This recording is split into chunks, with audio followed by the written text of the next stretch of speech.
just like to read this, because this is when he's radicalised.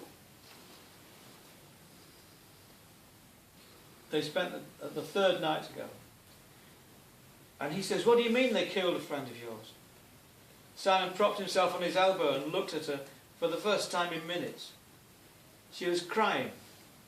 Big, malformed tears caught in her long lashes. "Jenny, tell me, please, don't cry." He kissed her wet eyes. He wasn't a close friend. He was a dosser. Alcoholic.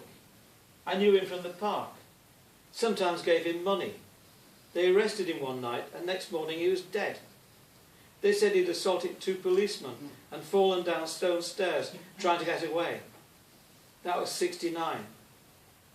And then in America, I was doing a postgraduate course. We had an emeritus professor, a gentle, loving man. He drove to his office one morning and found the National Guard blocking his way. He stopped one of them, pushed a rifle butt through his windscreen, another tossed a cylinder of tear gas through the hole. He was in the college hospital for 3 weeks. She sat up and grinned at him. East, west, north, south, any race, any colour, any political persuasion, pigs is pigs. Remember that, and you won't go far wrong. Seems a bit extreme. I'm not here to convince you. I'm giving you the words so that you recognise it when others are still clinging to Dixon and Dock Green and jovial station sergeants. It's a fact of life. Authoritarian personalities are attracted to uniforms and power. Uniforms and power shape authoritarian personalities.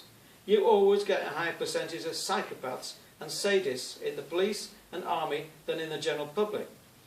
Beware the future, Simon.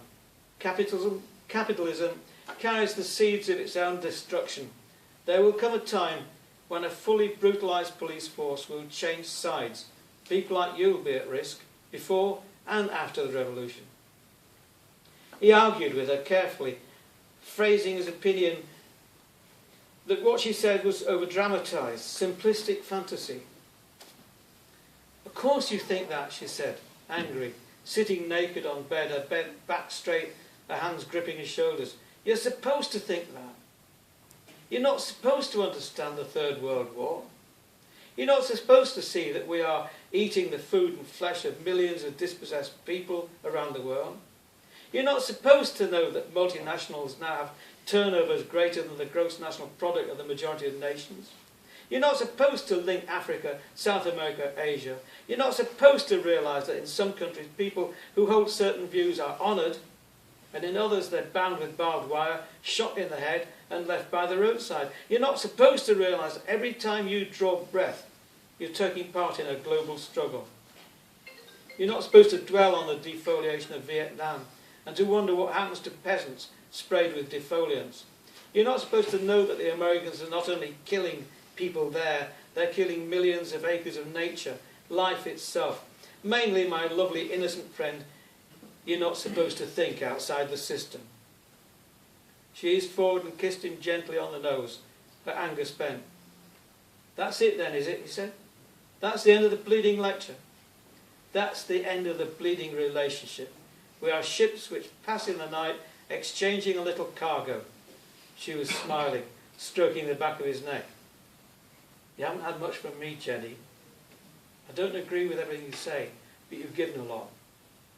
You gave me laughter and wordplay. Superficialities. Yeah, don't knock them. Remember babies and bathwater, mate.